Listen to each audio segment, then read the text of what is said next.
ADBN, Advocate Broadcasting Network.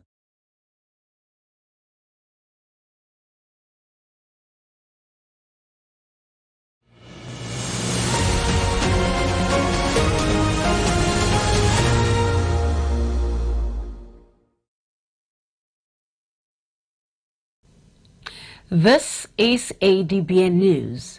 The headlines. President Bola Tinubu launches 2025 Armed Forces Remembrance Day emblem, commends armed forces for role as Nigeria's first line of defense. Federal government enhances electricity stability in northern Nigeria with independent supergrids. FCT Minister Barrister Yesam Wike flags off construction of Pai Gumani Road, reiterates support for rural growth initiatives. On the foreign scene, French President's state visit to Morocco results in major investment and infrastructure deals. And on sports, Super Eagles to conclude qualifying AFCON campaign on 18th November. Good evening. I am Peace Ogenegbawe. Now the details. President Bola Tinubu has officially launched 2025 Armed Forces of Nigeria Remembrance Day emblem and appeal fund. The president, during the event held at Council Chamber in the State House, Abuja, lauded the armed forces for their crucial role as the nation's first line of defense. He acknowledged the dedication and patriotism of military in upholding Nigeria's unity, stability, and progress, noting that peace and development cannot thrive without security. At the launch, Vice President, Senate President, Speaker of the House, and Chief Justice of Nigeria were decorated with the 2025 emblem. President Tinubu expressed gratitude for the sacrifices made by Nigerian armed forces in securing the country and emphasized the need for a safe environment free from threats, allowing all residents to prosper and live peacefully. The president highlighted that Nigerians owe a significant debt of gratitude to the brave troops who have answered the call to protect the nation. The Emblem Appeal launch is an annual event leading up to Armed Forces Remembrance Day, which serves as a reminder of the nation's commitment to honoring heroes and supporting veterans and their families. In a separate development, President Bola Tinubu has expressed concerns regarding the recent blackout in northern Nigeria, which has disrupted social and economic activities. In response, he is leading efforts to address the situation, summoning the Minister of Power, Chief Adelabu, and the National Security Advisor, Mr. Nuhu Ribadu. The President has directed Minister of Power and relevant agencies to expedite efforts to restore electricity to all affected states in the region and expressed dismay at reports of vandalism and intentional destruction of power infrastructure that contributed to the blackout. During a meeting with the Minister Adelabu, who provided updates on the transmission company of Nigeria's effort to repair the damaged Shiroro-Kaduna transmission lines, President Tinubu emphasized the need for a long-term solution to the issue. He urged TCN engineers to persist in their work to provide immediate relief to communities reliant on electricity for their social and economic activities. Now, to ensure that restoration efforts proceed without interruption, President Tinubu directed National Security Advisor to collaborate with Army and Air Force to deploy sufficient security personnel, including aerial support, to protect engineers working on the damaged transmission lines. Additionally, he called upon traditional rulers, community leaders, and other influential figures to work alongside security agencies to safeguard public assets and infrastructure.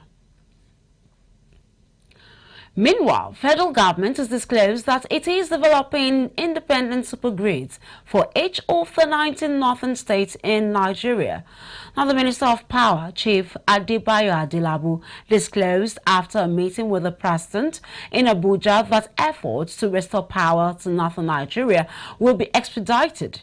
He emphasized the necessity of modern solutions and asserted that most effective way to provide uninterrupted, stable and reliable electricity in northern Nigeria is through a distributed power model. He explained that each northern state will have its own embedded utility solar source, ensuring that all 20 states remain insulated and independent from one another.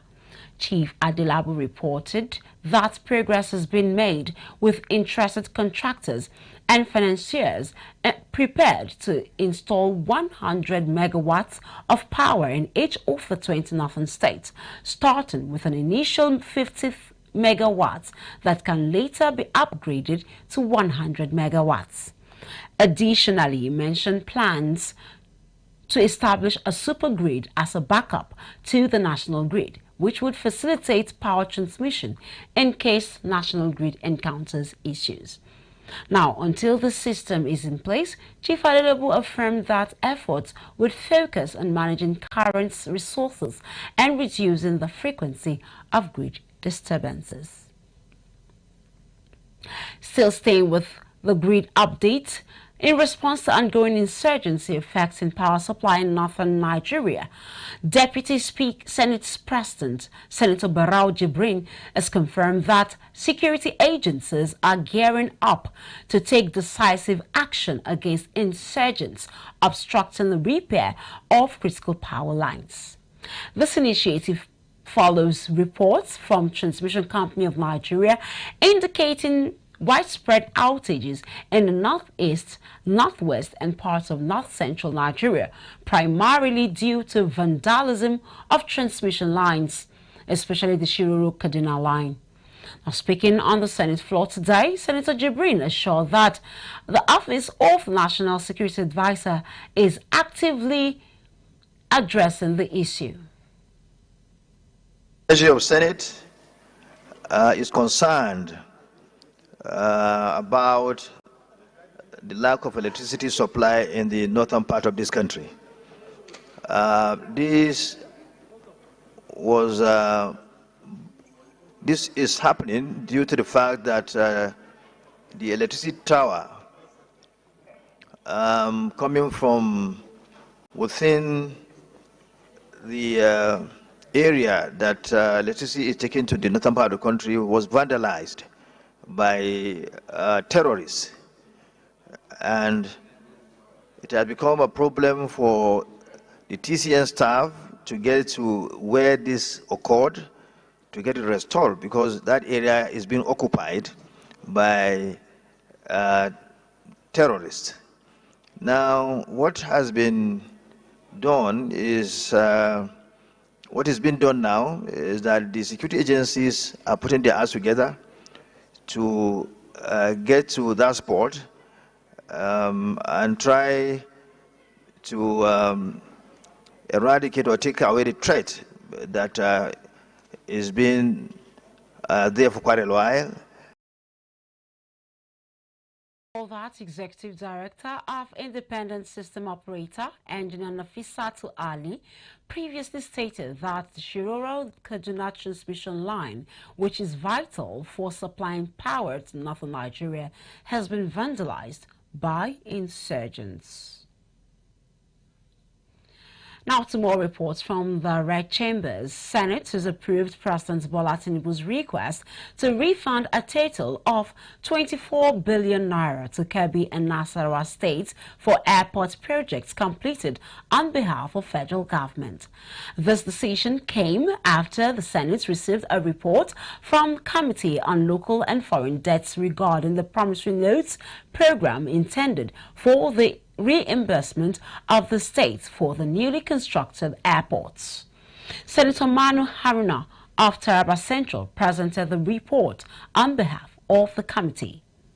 Recall that in May 2024, President Tinubu requested the Senate to approve 15 billion naira for Kebbi and 9 billion naira for Nasarawa, with no objections raised against the proposal. Following a voice vote led by Deputy Senate President Barao Jibrin, the Senate approved the promissory notes program to address outstanding claims and liabilities of both state governments. Recommendation 1,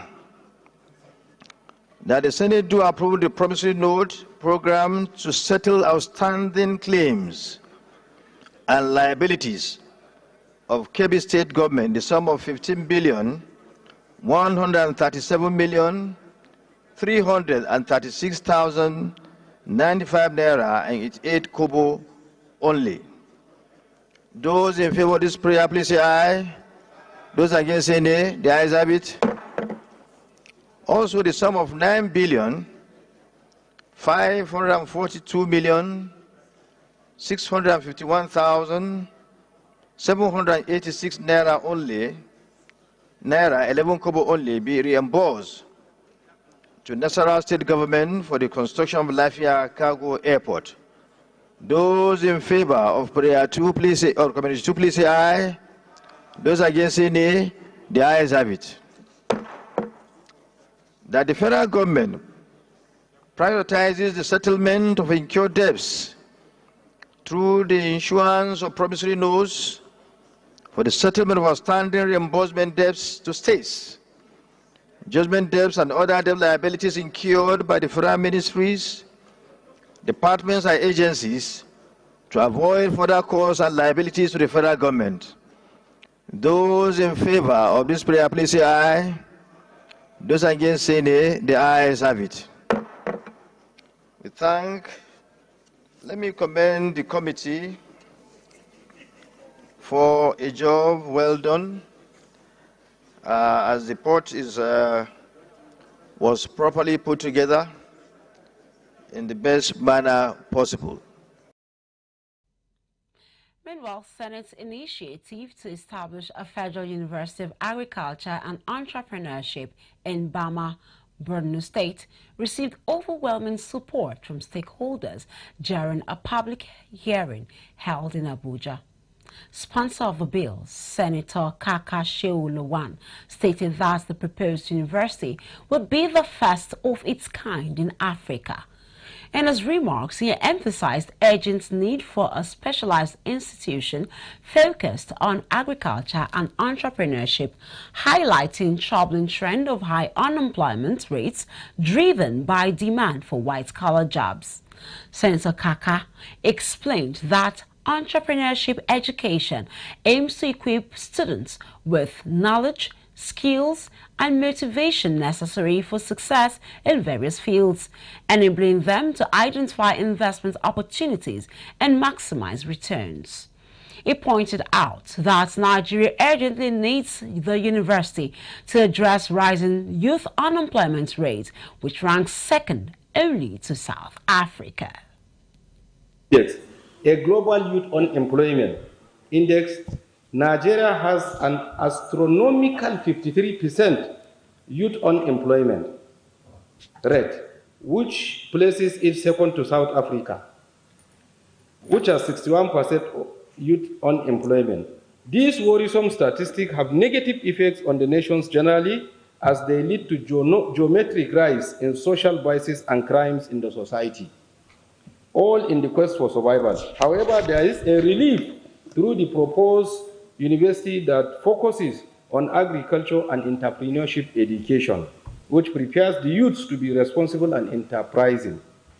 The sad trend of high quest of white-collar jobs with attendant unemployment rate underscores the need for a specialized university with focus on agriculture and entrepreneurship.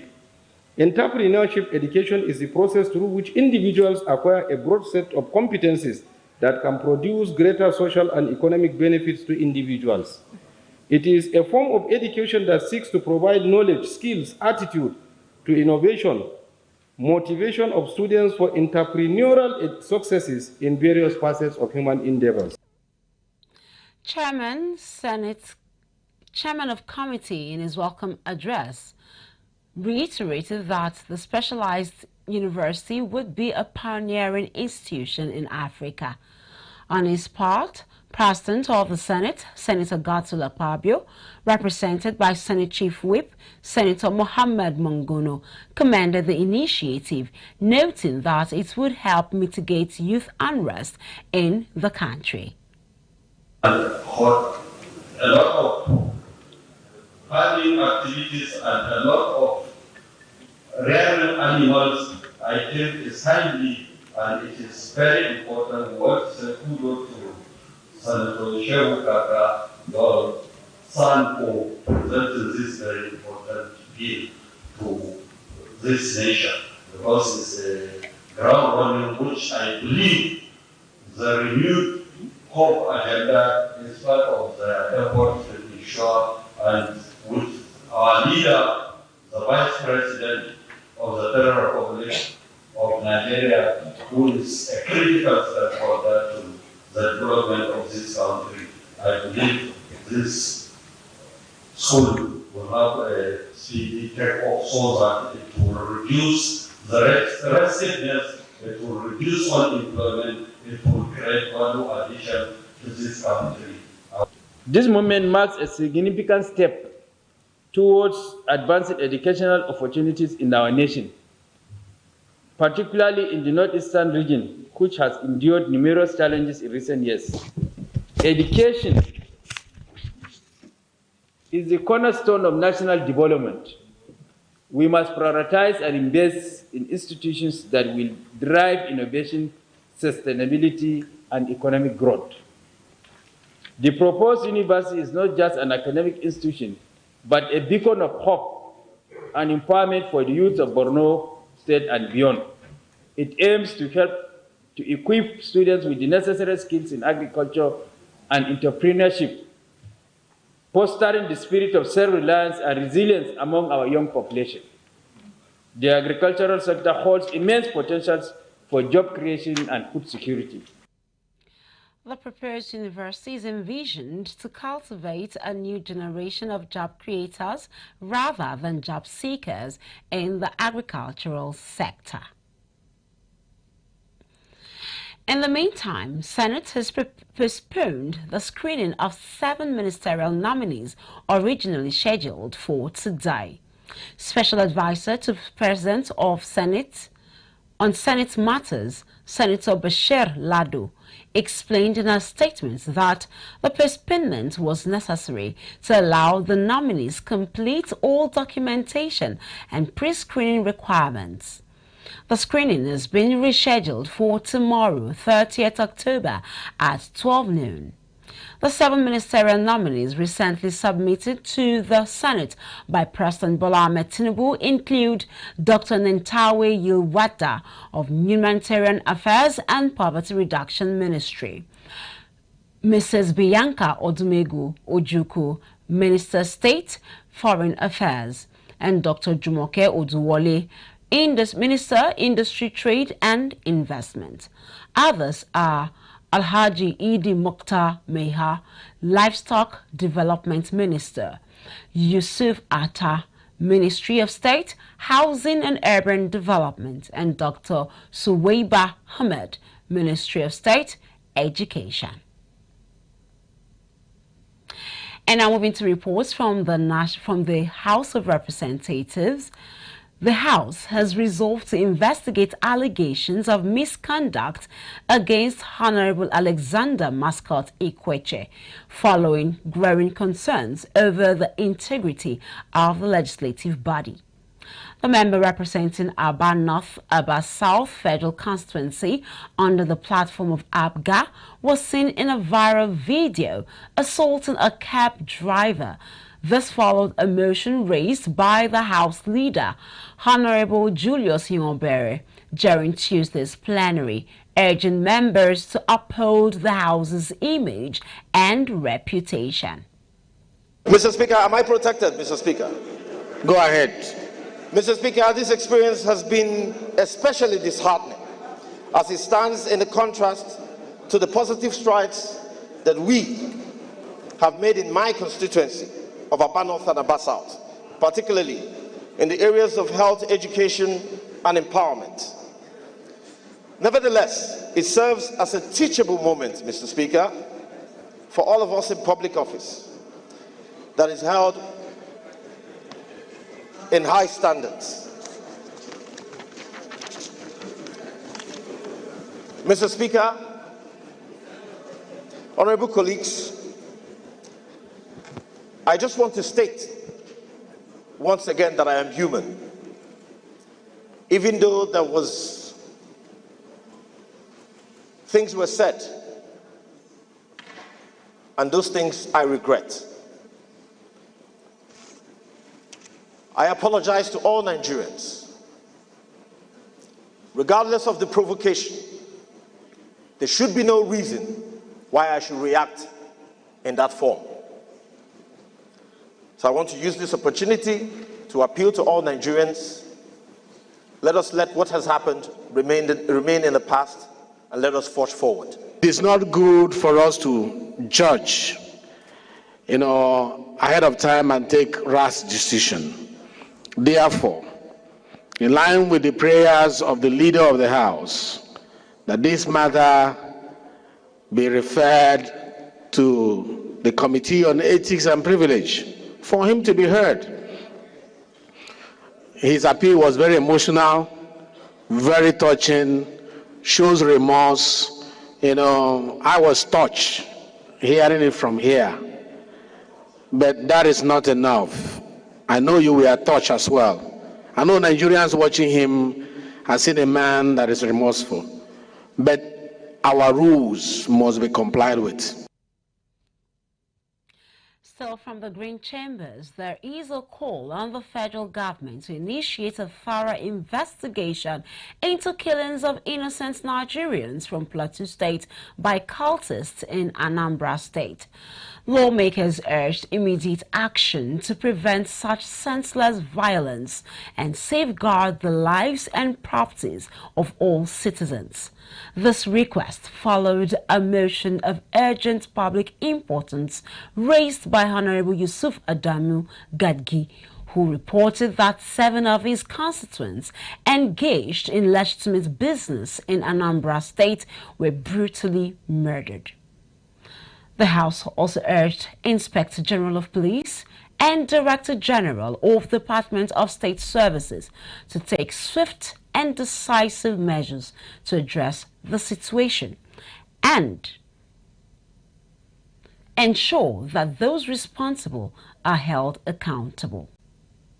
Worried, Mr. Speaker, that the victims were neither terrorists, bandits, nor criminals, but peace-loving citizens of Nigeria who were free to reside and do business in any part of the country. The victims are Joseph Ishaku, 31 years old, Jamilu Haruna, 20 years old, Abdul Wahab Aliyu, 28 years old, Abdul Razak Mohammed, 18 years old, Nuruddin Yusuf, 23 years old, and Awal. They were all shot to death, while others sustained severe degree of injuries. So the victims were from Gomlar and Gumshar villages of Kanam local government area in Plateau State. Also worried, Mr. Speaker, that this barbaric act in the southeastern part of the country is threatening our existence and free movement and right to live and liberty to live anywhere in the part of Nigeria as guaranteed by the Constitution of the Federal Republic of Nigeria. This act is condemnable and unacceptable. Concern, Mr. Speaker, that if prompt security measures is not put in place to safeguard the lives of Nigerians living in other regions or any other part of the country, this may lead to reprisal attack and it will not be good for the nation.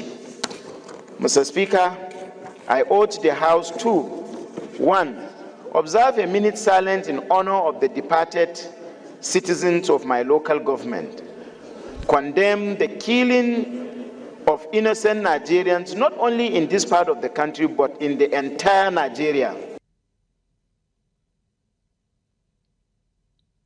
Now, moving away from stories from the National Assembly, let's bring you up to speed with happenings in the Federal Capital Territory. Minister of the FCT, Barrister Nyesom Wike, has reaffirmed his administration's commitment to enhancing rural communities within the FCT. Barrister Wike reiterated his pledge during the flag-off ceremony of construction of the Pai Gumani Road in Kwali Area Council. Our correspondent Ogudano Eniola has details of the ceremony. FCT Minister Barrister Nyesom Wike highlighted rural development as a key priority to curb migration to the city center. He also underscored the importance of accessible roads for boosting agricultural productivity and enhancing food security. If you can even try to do less than 12 months, your money is available.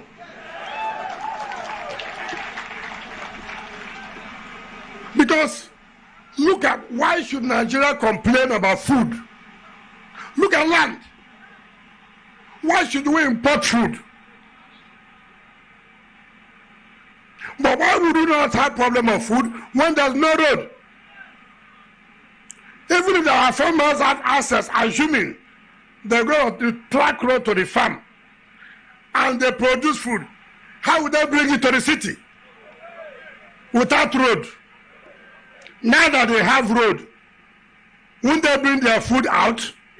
In his remarks, Kwali Area Council Chairman Honorable Danladi Chia noted that the new road offers farmers a viable path to turn their agricultural outputs into thriving businesses thanks to an improved road network.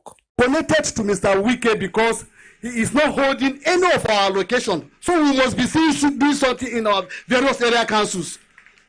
And that will give us aid to invite him to come and inspect what we are doing in our localities. The minister assured residents that his administration will continue to address challenges impacting their quality of life one step at a time. From the nation's capital, Ogudano Eniola, Adbn News. Now you're watching Adbn News at 7. Still to come. Federal government launches Builders Disciplinary Tribunal to enhance accountability in building construction. Health experts, advocates emphasize importance of behavioral change in polio eradication efforts. Now stay with us for more stories after the break. Welcome to the world where innovation meets opportunity, where ideas become empires. This is Market TV. I am Idorian Flannan, and every week I'll be taking you inside the dynamic world of marketing and commercial business. From groundbreaking startups to big businesses, Market TV brings you the best pricing and latest goods on display. It's all about understanding your audience and staying ahead of the trends. Witness the creative processes that drive the various brands. Join us as we dive deep into the strategies that shape the commercial landscape. From streets to traditional advertising and social media, we cover it all. Whether you're a seasoned professional or an aspiring entrepreneur, Market TV provides the insights you need to thrive. This show gave us the tool to turn our vision into reality. So, if you're ready to master the market, tune into Market TV every Saturday at 6 p.m.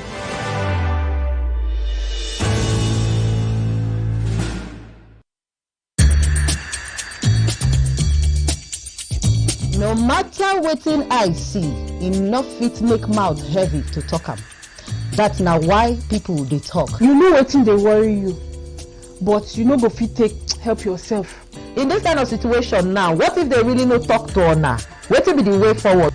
They go bury our chairman on Thursday. We go remain here. Make we talk good where we dey see good, and where we know say we no dey see good, make we also dey talk am. No woman, no mother deserve to know the grave of his child. The bank manager, the bank executive, They are the one the government should first face. People They Talk, the show on Monday to Friday by 5 p.m. on top ADBN TV. In a world of overwhelming voices where everyone has different opinion on different issues, it is important that we bring the core issue to the fore. Join me, Nancy Banigo, on Softline as we lend our voices to inform and influence your thoughts and actions. This is not just mere talk, it is an invocative program that touches the core of our existence.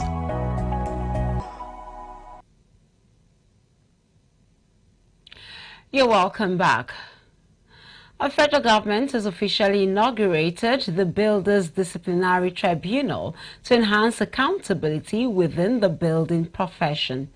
The ceremony held today in Abuja was led by Minister of Housing and Urban Development, Architect Ahmed Dangiwa, who emphasized the importance of professional ethics in construction.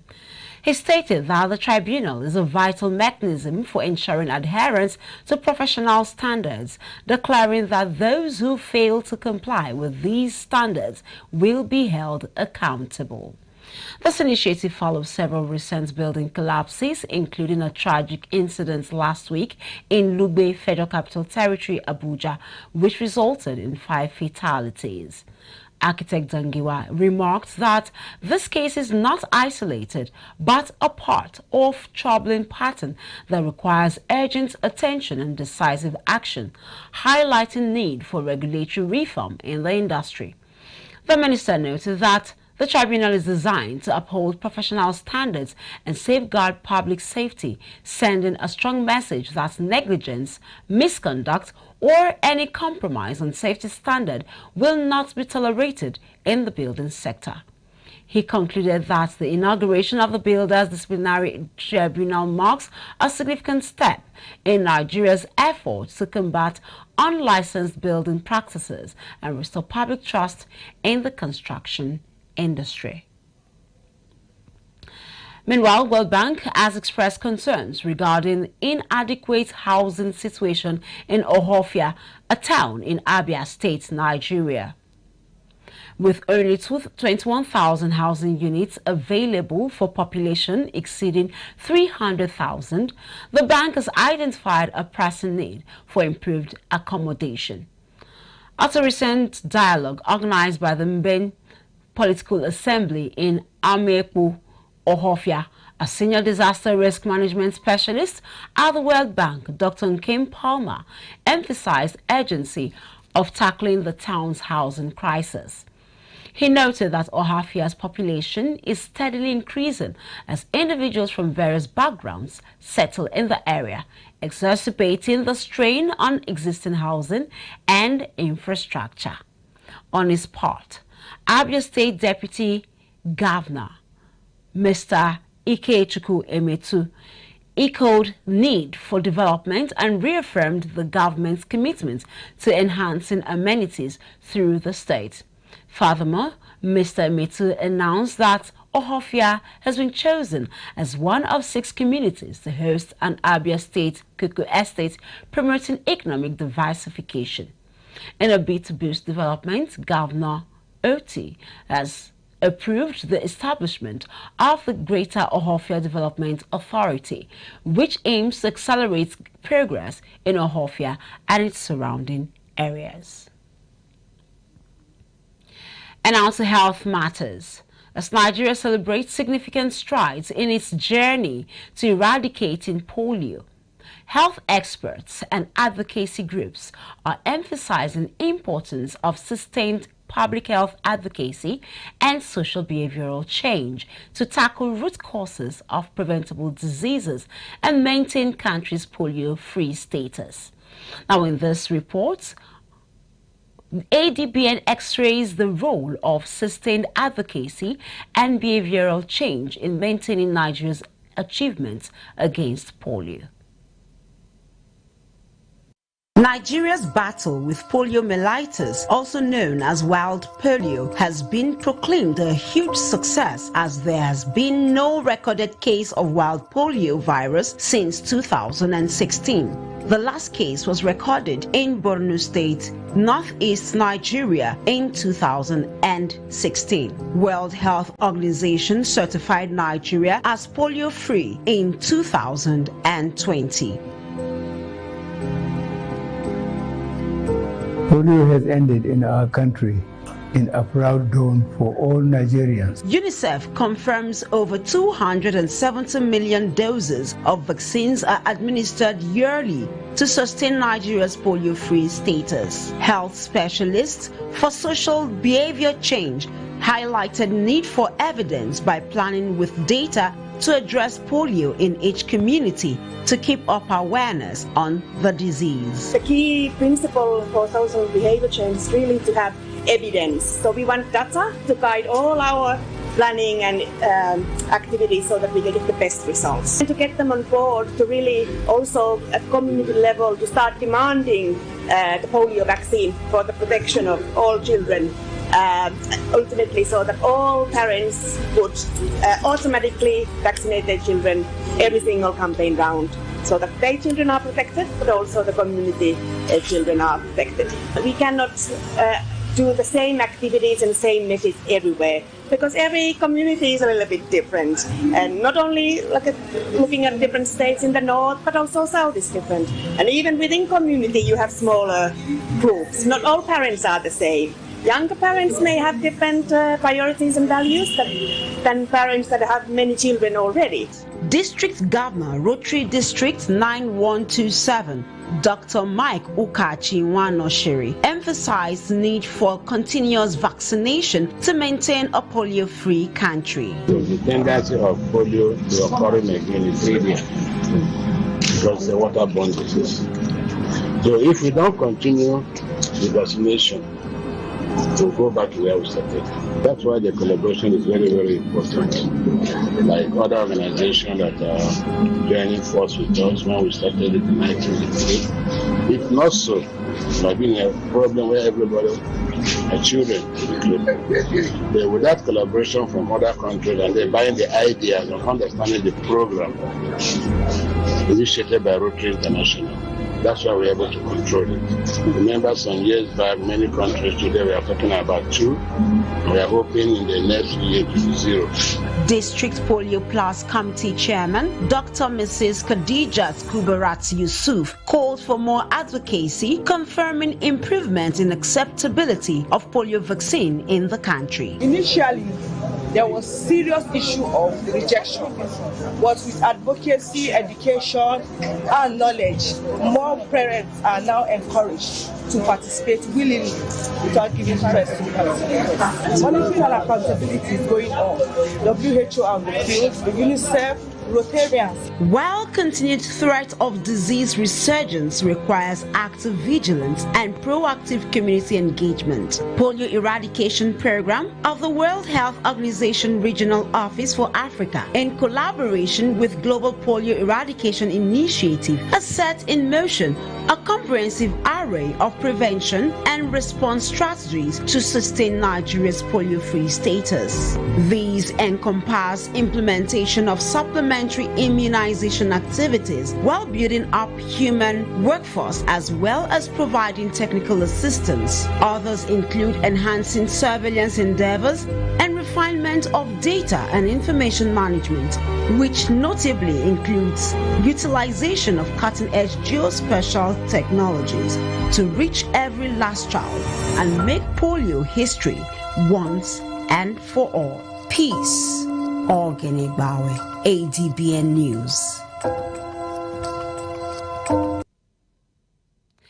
Now in Sokoto State, the Commissioner of Women and Children Affairs, Ajia Adiza Hamad Chegari, has highlighted gender-based violence as a critical issue that requires urgent action. She made the statement during a one-day orientation and inauguration of GBV Prevention and Response Club in female schools throughout Sokoto State. Our ADBN Northwest correspondent, Lawal Aliyu, was there and now reports. The commissioner, represented by the Director of Administration of the Ministry, Murtala Yunusa, emphasized the government's willingness to collaborate with organizations working to address gender-based violence. Gender-based violence is a critical issue globally. When we say globally, in all aspects of life, all aspects of humanities, there is gender-based violence. This including our household, our school, our market, and any aspect of life. Therefore, this is a very sensitive issue. Grand Patron of the Community Development Committee, Serkinyak Ngagi, Alhaji Sani Umar Jabi, revealed that 1 out of 5 girls faces gender-based violence, highlighting the need for collective action. Last 6 months back, with the support from the Global Right, we are able to put a lot of resources and effort to establish structures from schools, children reading, but with the support from career guardian and counselors and our own principals.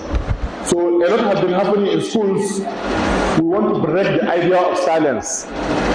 We have different structures in Sokoto. We have the state structure named after state responsive. We have surveillance group at local government, but in our schools we are silent. So today we think we have to put a lot of effort to ensure we establish structure that will break the idea of silence. We need to know our children, we need to know how are they surviving in schools. If there's anything wrong, we see something, we say something. Program Manager, Global Right, Edosa Avui, stressed that promoting female education is crucial in combating gender-based violence. I would like to stress the fact that promoting female education in Northwest Nigeria in particular is crucial for empowering women and combating gender-based violence. Educating women literally provides them with knowledge and self-confidence, and of course the tool to better pursue economic freedoms and opportunities to enhance both their personal welfare and of course the welfare of their families. The event, supported by Global Right, Kuka Center, UKAID, and the Foreign Commonwealth Development Office, was aimed at tackling gender-based violence through education and community engagement. From Sokoto, Lawal Aliyu, ADBN News. Now moving on, Niger Delta Development Commission has disclosed that 10,000 selected beneficiaries of its youth internship scheme will begin receiving a monthly stipend of 50,000 naira starting December 2024. Managing Director, NDDC, Dr. Samuel Obuku, made this disclosure while being honored as Ambassador Extraordinaire by University of Ibadan. He urged the university to enhance its research activities, stating that the Commission is ready to support universities in conducting research to address various societal challenges. I am not here to tell you all about our programs. We have the youth internship scheme, of which the youth internship we have already committed to ensure that by December all our youth internship beneficiaries will be published and they are going to be paid from December. The 1 year youth internship scheme. Right now we are doing the sorting out and selection of names for the successful beneficiaries. Then Project Hope, which is also our flagship project for youth. We are also going to ensure that by this December it kicks off because we've already launched the second phase. So all what we have put in place, everything is going to start immediately.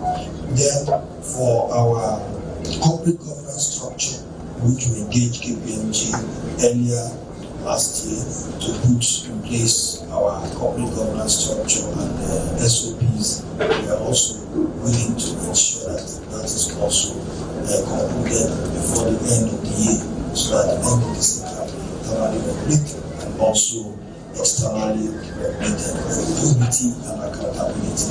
So we are trying to strengthen the foundations of this institution, and it is based on that foundation that we are strengthening that we believe because I've seen the difference in what we're doing here for you to also deem us worthy enough to be ambassador who you are. Dr. Ogbuku, while expressing his gratitude, noted that the honor from the university signifies that achievements of the NDDC are gaining recognition among Nigerians. He mentioned that the commission will begin inaugurating more completed projects in the first week of December. The present management of the NDDC is a management that is committed to ensuring that staff welfare is very, very paramount to our activities here. The present management is a management that is committed to ensure that we also deliver development to the people of the Niger Delta. So I can assure you that in a couple of weeks, we will also see some of the things we've achieved within this period. By first week in December, the NDDC will commence commissioning of projects to close the year. We are not just going to close the year to tell people Merry Christmas and Happy New Year. We are going to tell people Merry Christmas by also commissioning projects that will be embarking on within a short period to commemorate the 1-year anniversary of this present board and management. Because this November, this present board and management will be 1 year old. So in the first week of December, we want to tell Nigerians what we're able to achieve in 1 year. Then thereafter, by first quarter of next year, we still have more projects to commission for those that we cannot finish within this December. Vice Chancellor of the University of Ibadan, Professor Kayode Adebowale, lauded Dr. Ogbuku for the transformative projects and programs initiated by the NDDC under his leadership. Additionally, Vice Chancellor Professor Peter Olakpegba described the NDDC Managing Director as a social scientist who has made significant contributions to re-engineering society. This development marks an important step towards empowering Niger Delta youth and promoting sustainable development in the region. I am happy to inform you that Dr. Samuel Ogbuku has been found worthy to be decorated as UI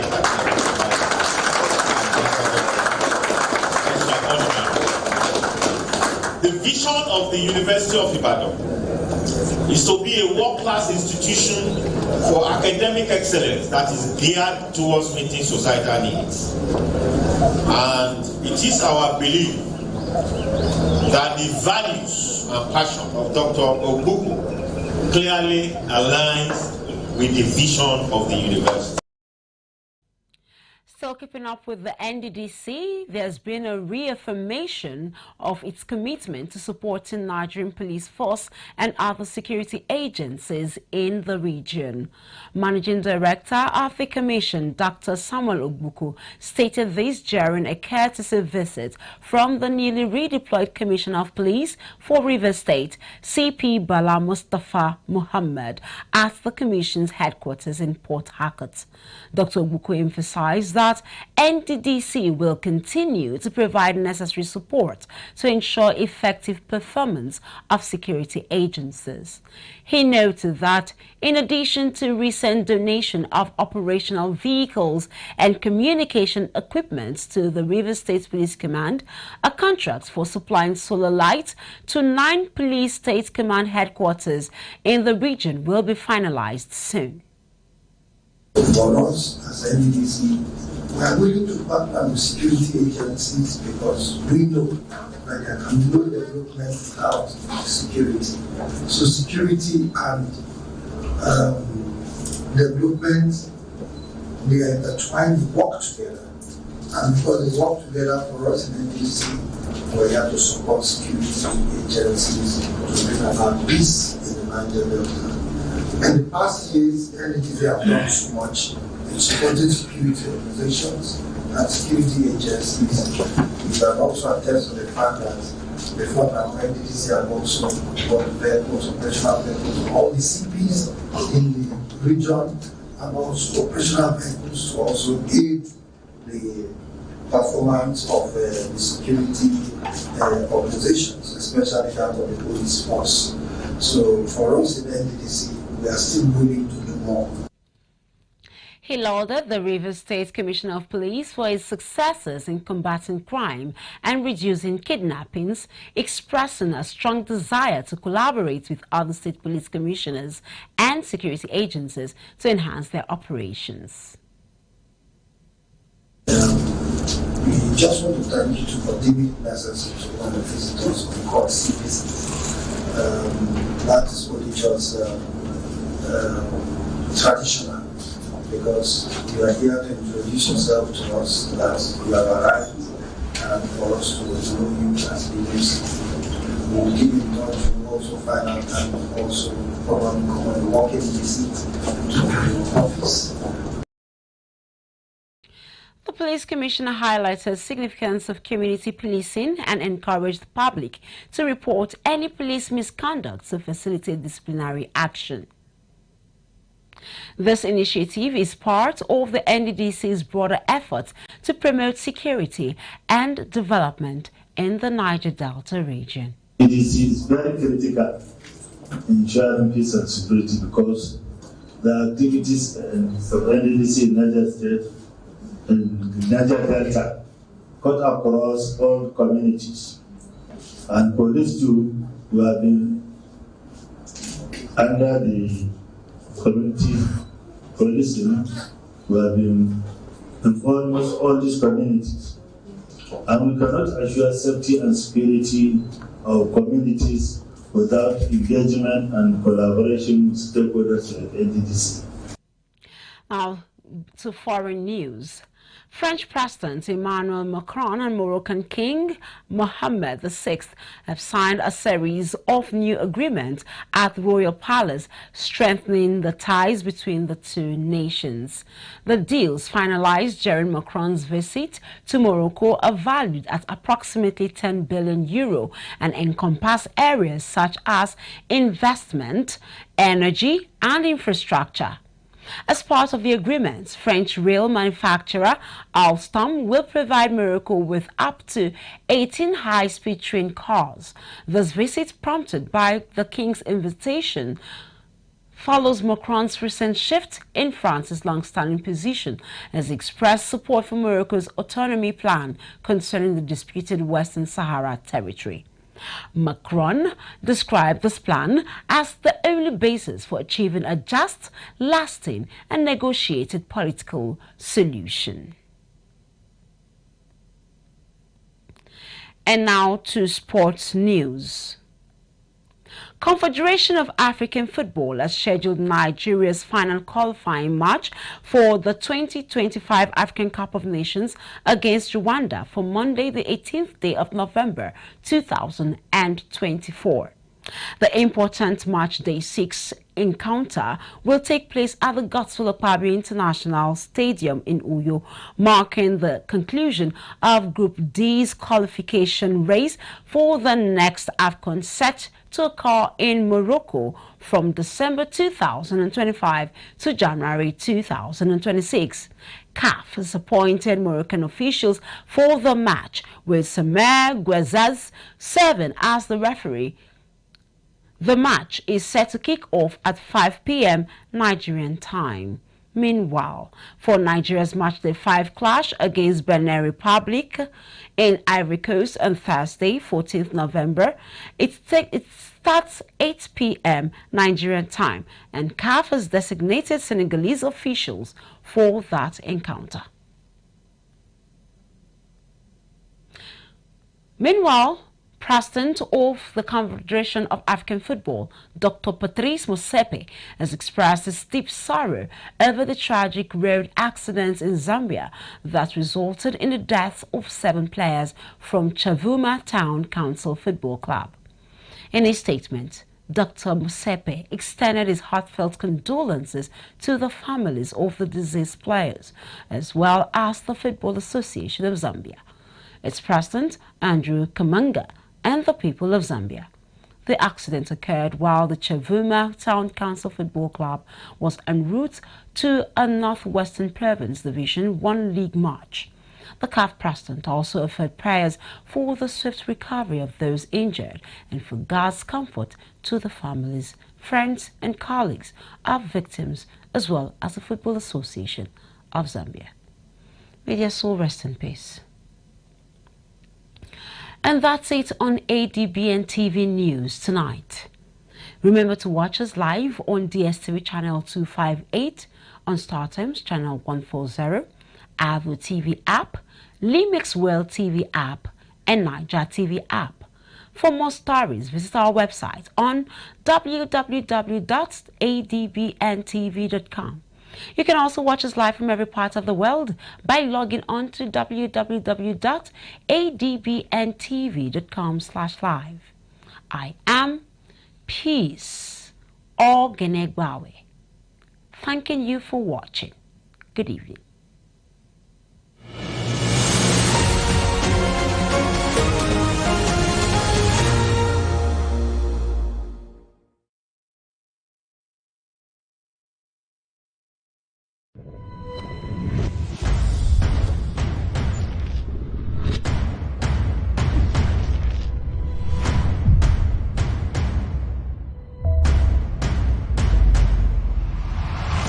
ADBN, Advocate Broadcasting Network.